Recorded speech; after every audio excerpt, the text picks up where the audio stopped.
Hey guys, welcome to the first review on my Tosh Customs channel. Today we'll be looking at my Custom Mezco Batman figure. It took several figures to build this guy, and I'll get into all the stuff I did in a little bit. But like most reviews, we're just going to take a look at the accessories he comes with first, and then we'll actually break down what I did on the figure. So for now, I'm just going to move this guy out of the way, and we'll take a look at his accessories. So the first thing we got is his hands, and for the Sovereign Knight figure, which is where all my hands are from, they all come painted in or really just molded in a nice matte black color. And so that's really nice. It's just really easy and standard.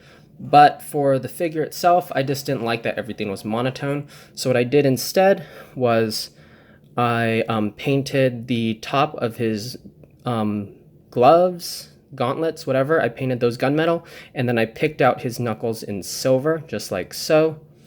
And just like all Mezco figures, the hands just plug in on the peg, so you just pop them out of the wrist peg and just switch them out however you want to. So all the hands are painted the same way in that style with the gunmetal and the bright silver. So we have those down. So we're gonna look at some of the other hands now. So he has these kind of like closed fist grasping hands. For the accessories he comes with, I don't really know what these hands are for. Maybe he could be grabbing someone, like grabbing someone's collar and lifting them up. But as far as the accessories he comes with, there's really no place for these. I guess if you really wanted to, you could hold some of his batarangs. Let me see if I can pick one up here. They're really thin. There we go. I guess you could have him holding it like this, but it's not really a natural throwing pose. He has a lot better hands for that, and we'll talk about those in a second. So, as far as we're concerned, I really don't know what these hands are good for. Maybe you could have him holding a sword or a staff. Other versions of Batman, other weapons he uses. So that's an option. But I mean, as far as the actual use for those hands, I'm not really sure what it is. Sorry, I had to reposition my camera there. So we're going to move on to these hands now. And these are actually the ones that are really meant for batarangs. As you can tell, his pointer finger, it's almost like his trigger hands that we just looked at. But his pointer finger and thumb are kind of pinched together there. And he also has a gap between his pointer and middle finger there. And so those are really good for holding the batarangs. Let me see if I can pull some of these around. So as you can see here with that pinched type of space, the batarangs just slide in there really nicely. I'm using these ones from the Tactical Batman because I liked how they were larger. I still have the smaller batarangs, but personally, they feel too small for me. I'll bring those out in a second for a comparison, but these look a lot more like the batarangs that we see in, like, at least size-wise, they look a lot more like the ones we see in comics and like the animation and things like that. So I like these because they actually have some decent size to them, and I feel like Batman throwing these would do a lot more damage. So I personally just use these, and it's anyone's choice, but I like the size of these a lot better, so that's why I have them.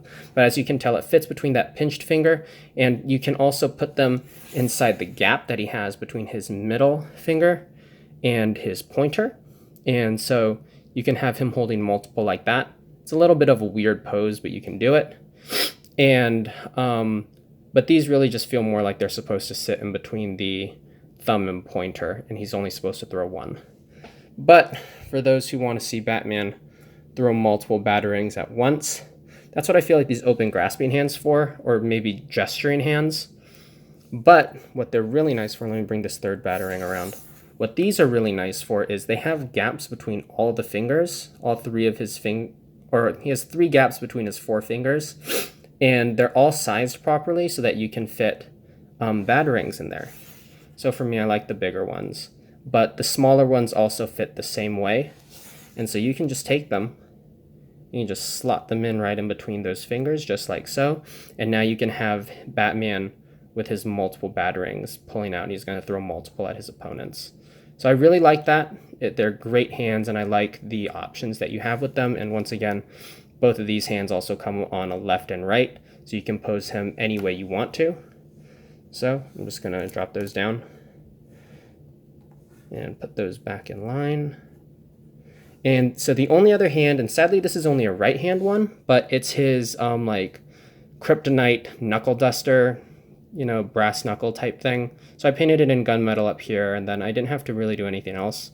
I like the silver color already. I could paint it brighter if I wanted to, but just didn't really matter too much to me. And then he has his Kryptonite on his glove, and that is in like this almost like frosted green, if that makes sense. It's not totally clear, like I'm not really seeing the plastic that happens behind it. You get a little bit of that silver in the back, but to the most part it looks like this partially translucent green plastic, and I'm good with that. I'm sure some people will figure out a way to pipe light effects in there and things like that, but that's what we got for that.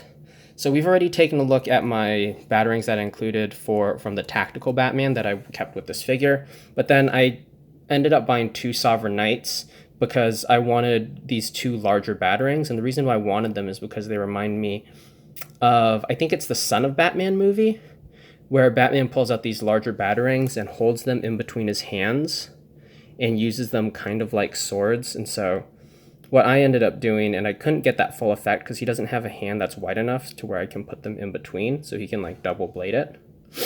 But I did find a way just to kind of like line this up. Let me see if I can do it on camera. It's gonna be hard because I'm half looking through my viewfinder.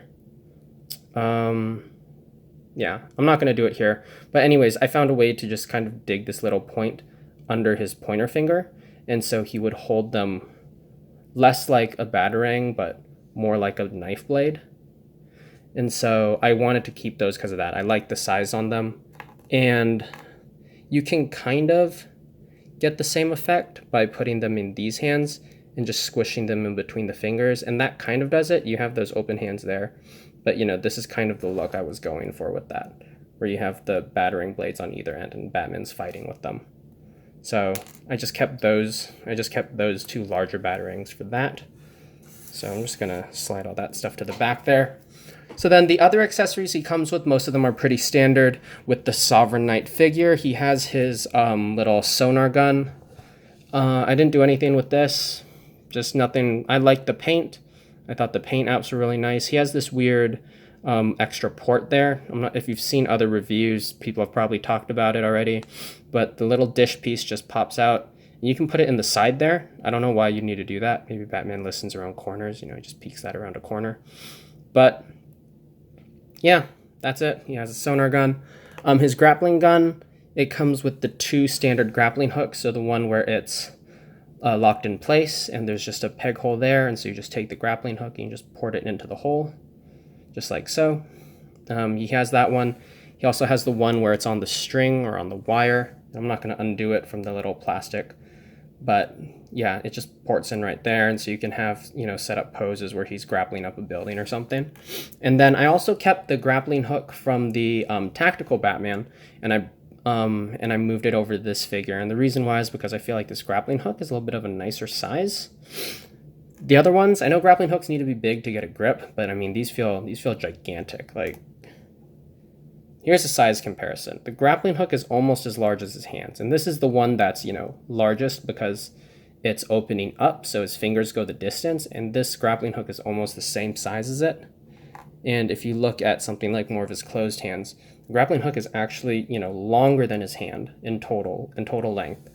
So I just thought that they were a little bit large, so I kept a smaller grappling hook because I felt like this would make a little bit more sense for the size of the gun and just the size of the figure in general. So besides that, I also took 2 of the bombs from the tactical Batman. I included them with this figure. And just to kind of follow with the the metallic red that is showing up in some of his accessories, I painted the little bombs, the circle on the inside, with silver and then coated it with a clear red after that. And so I just kept with the same theme of the red, little red glowing lights or whatever with the accessories. And yeah, I just, Batman's always using smoke bombs and pellets, or he's throwing like little electric explosives. So I just wanted to give him that option with those 2 accessories. So then the last one is just the Bat Drone. The only thing is I did a little bit more gunmetal dry brushing on it, but it's really hard to tell. This piece was painted really nicely. Both wings are on these little ball joints. They're just you know, ported in there, and so you can move it around, so you can make it look like it's flying different angles, you know, maybe boosting back, stuff like that. I'm hoping that with Mezco's next release of the Batman, I forget what it's supposed to be called, but Mezco is working in stages of Batman's age. So you had the Ascending Knight figure that came out a year or two ago now, and that was the young Bruce Wayne. Now you have this one who's more of a middle-aged, and then we should be getting like an older, very mature Bruce Wayne Batman figure, probably next year or 2 years from now. But I'm just hoping that they redo the drone. I know he's Batman, but just I don't know, the bat head is a little bit hits too on the nose for a Batman. You know, the rest of his accessories look really sleek, and this head just, I don't know. The head doesn't do it for me. I like the wings. I think the design is cool, but the bat head just seems not as stylish as the rest of his accessories. Like everything else is really nice and sleek, and then you just have this bulky, you know, bat head with all the teeth carved in and stuff. It's not my style, but it is what it is. So now moving on to the heads, we'll take a look at the most boring or standard head, I guess, which is just the Bruce Wayne one. Most people have been saying that that it's the exact same mold as the Ascending Knight, which was the first Mezco original DC Universe release of the character. I don't have the original head sculpt with me from the Ascending Knight, so I have no idea. But as far as this one and the changes they've made, at least, I know that the Ascending Knight had purely like jet black hair. This one has a lot of like gray tones to it, as you can see right there. Has these brownish gray tones, and he has some actual just gray lines coming off the sides. So Batman's definitely a little bit older. He's much more experienced. He's seen combat. And along with that, it might be hard to tell, but he does have a little bit of a 5 o'clock shadow that runs across the bottom part of his chin and jaw. And I like that. You know, he's up late nights. He's stressed, so it makes sense. He's fighting crime nearly daily. So I really like this look. I really like that look for Batman. He's got those nice bright blue eyes. So it's a good, very nice head sculpt. So now we're going to look at the damaged one before I get into the interchangeable magnetic faceplates. So for all the Batman head sculpts, real quick, he has these lines running through it, and I picked out on all three heads, all three masked Batman heads, I picked those out in silver. I just like the idea of like the tech showing, or you know, the under armor in a way coming out from under the mask. And I think that aesthetic also fits in with the fact that when he has a scratched up face mask, you see like silver coming through it. And so when you originally get this head sculpt, it's all the scratches are just plain silver. I didn't like that because there's a lot of depth and detail within the damaged mask itself, and that really doesn't show when it's all silver. It just looks like giant silver globs. So instead what I did was I painted all of it gunmetal, and then I took a very small brush and dry brush silver over that, and I'm not sure how much that's coming out, but there's definitely a lot more shadow on it now, and that was a big thing for me. So I picked a lot of that out in silver and gunmetal, and then some of these other bits, especially like down here, they didn't have any metallic paint on it before, which didn't make sense since the helmet is ripped up, but it didn't have any paint application. So I also went ahead and did that as well, just to bring that consistent detail all the way throughout. And then for the eye, I went over it, or I guess over and under it in a way, with some gloss red, just some clear coat red, the same color that I used for the bombs. And that just made the eye just a little bit more bruised, a little bit bloodier. And then I added that scratch down the side of the face right there, just to continue with the scratch mark that leads, or the scratch marks that lead up the helmet. So I just wanted to, that consistent, velocity, or the consistent damage of whatever hit Batman. Then on top of that, I went over more with the clear red, and then just a gloss varnish coat on the mouth, and I added a lot more blood. So now it looks like he's going to spit up some blood. He's been beaten around a lot, so he's got some blood dripping off that side of the mouth and continuing all around the sides of the mouth and the lip. And I even just got a little bit of more red on the teeth as well. So, this is a Batman who's been through a lot, and that's just what I really wanted to convey there. And so he looks really bruised and battled up, and I love that. So now going on to the magnetic heads, I'm just going to pop the head off the Batman figure we had displayed before. If you own the original Sovereign Knight figure, or if you've seen it, the original head sculpts are like this. And this is the way they come. The face plates aren't interchangeable, they're just attached. And so the long-eared Batman comes with the closed mouth, and the short-eared Batman comes with the grimacing mouth. Maybe a little bit angry. and that's just the way the two heads are, and they're not interchangeable. And I really didn't like that because I prefer the short ears on the Batman. I know long ears is a lot more classic, but I think short ears looks a little bit more modern, and I feel like more of the comic book versions of Batman that we're seeing, at least more recently, run with the short ear version. So what I did was I heated up some water, and I just used that to soften up the face plates and the glue that was attaching them, and then I just popped both off. So now we're left with just these two bat helmets, I guess, cowls. So what I did then is I dremeled out the inside of the mouth a little bit. I cleared out any of the extra glue that was hardened in there, and then I placed two magnets in there, and I had to make sure that they would match up with both of these faceplates so that they were interchangeable. So I did have to take it. I had to place each one of these magnets in one by one. Like, I didn't place all four between the head sculpts and the faceplates all at once, because I wouldn't have been able to make sure the polarities of the magnets were right. So anyways, after I did that, there's also a bit of sculpt that's on the inside of these faceplates that lets the glue attach them to the mask. So what I had to do is I had to Dremel that off. So I had to smooth out the inside of the faceplates and then attach the proper sized magnet on there. And then I actually had to, it gets worse, I actually had to Dremel off some layers of the magnet itself so that the faceplates would match up, just like so.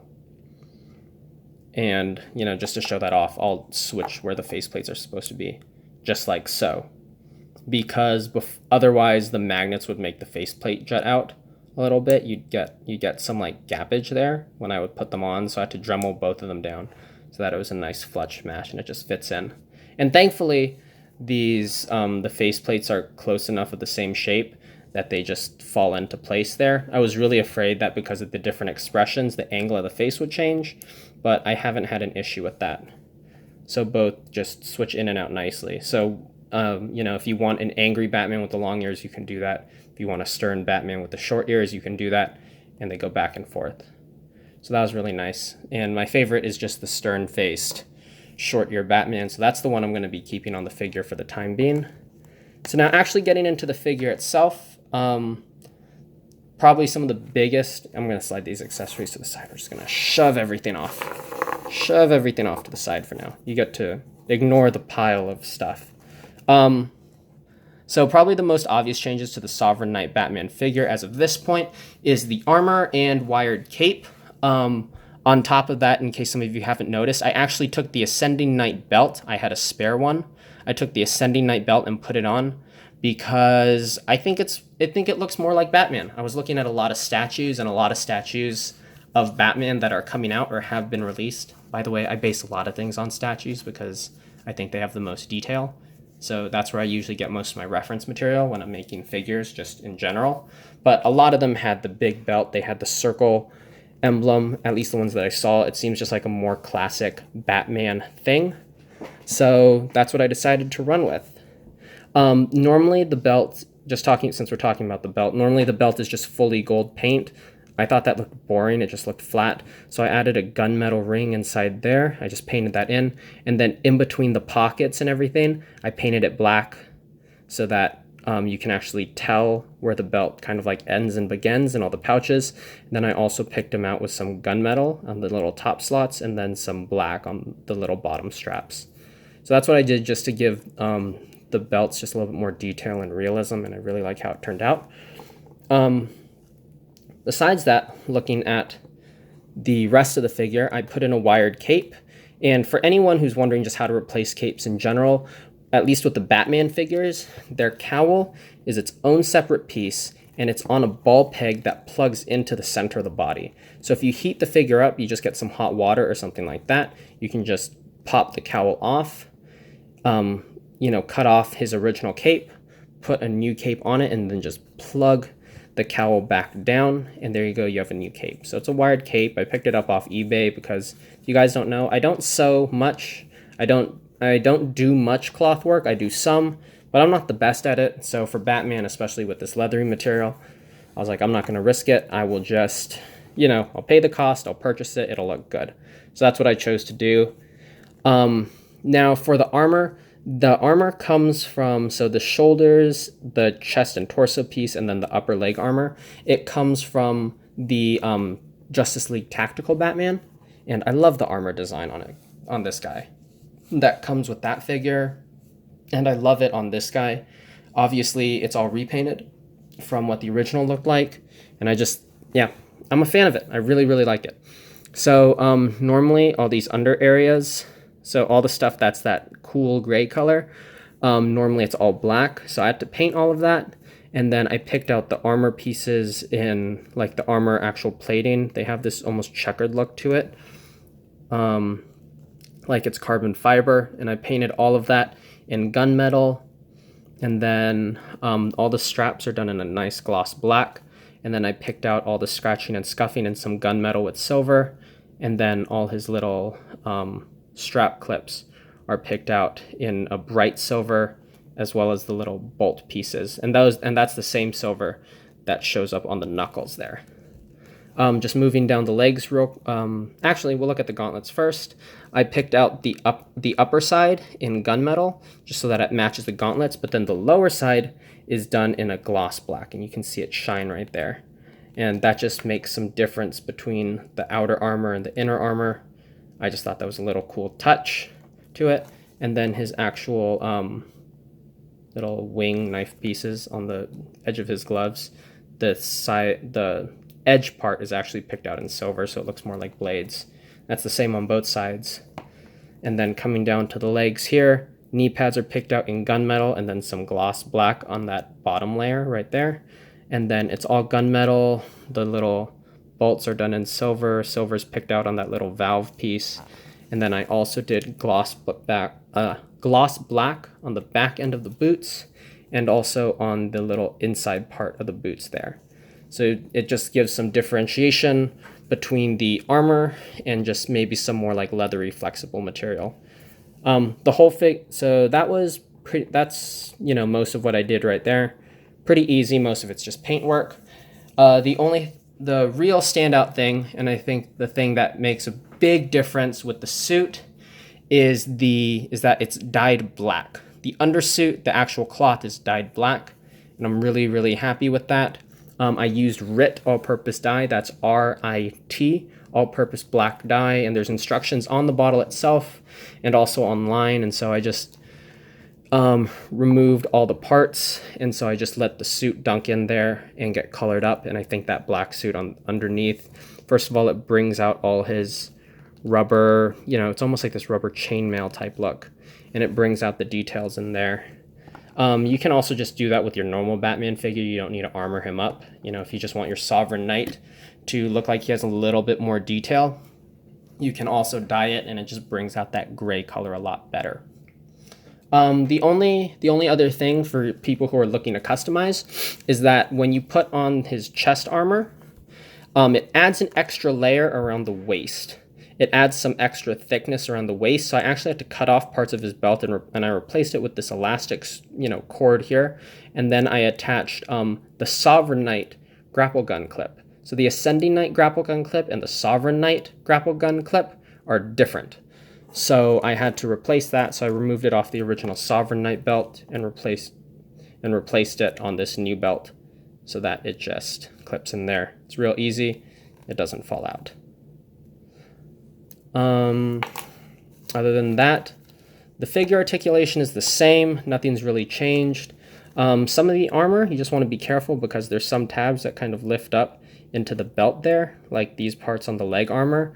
So it may hinder articulation. If you plan on painting it, you might have to worry a little bit about paint rub, but it's nothing crazy. Articulation is standard, so I'm not going to go over it because, it's just the Sovereign Knight figure. Nothing crazy or new there. So yeah, I really enjoyed making this figure. I think he looks awesome. So this is one I'm planning on keeping for myself. I'm very happy with how he turned out, and I think this is just kind of like my go-to Batman look. The whole point of this guy was just to make a dream figure that I really, really would love. And I think he turned out like that, especially with the short ears and the wired cape. You just get a lot of really cool poses, and I like that when you pull the cape out, it actually has the, Batwing look, especially with the leather. So you could even get some really nice flying poses with him as he drops down on enemies from above. So yeah, I just hope you like this review and this just kind of overview of what I did. Nothing too crazy there. So I hope that for those who are interested in making this guy, this video was also helpful. And for those who just wanted a deeper look at my figures, or this figure at least, I hope that you enjoyed this video. So just for now, we're just kind of going into, I guess, housekeeping things, what I plan on doing with this channel so far. And you can just take a look at Batman there in all his cool black gothic leathery glory. I plan on only doing custom figure reviews on this channel. I won't be, in general, I don't buy waves of figures anymore. I buy figures for parts. It sounds pretentious, but yeah, I'm not a big collector of just standard figures. I like my custom work. So don't expect anything like that here. I will review the custom figures I make. For those who don't know, I am a full-time college student, so this is a hobby that has kind of turned into a job. Me and my family have nicknamed it a jobby. So that's what I'm doing here. So I don't have a standard upload schedule. I can't say expect a video a week or anything like that, but I will post when I can, and your support is always appreciated. You know, I'm hoping to, you know, make some profit off these videos. Something like that, I don't know. So, you know, if you like this video, please drop a like down below. Please subscribe to the channel. I appreciate all your guys' support in any way it comes. For those who have found me through YouTube and don't know me on my Instagram, I should probably post a link in the bio or actually on the detail, but it does exist on the detail information of my page in case I forget to do that. And that name is Tosh, Tosh _ customs. And I post everything on Instagram first. So if you want first look and even pictures of what I am currently in the process of making, you'll find that on Instagram. Whenever I hit big milestones and followers, I do giveaways there. I do early sales, stuff like that. And then I also have an eBay in case anything doesn't, you know, sell through Instagram. So really, if you just want early looks at anything I'm doing, if you want pretty much it's just early access. I'm on Instagram the most. You'll see when I'm opening up to take commissions, all that good stuff. Anything customs related will show up first on my Instagram. So go there, please give me a follow. And yeah, I'll have more videos coming soon. I have a lot of figures I want to run down. So I hope you guys have enjoyed this video and have a good rest of your day.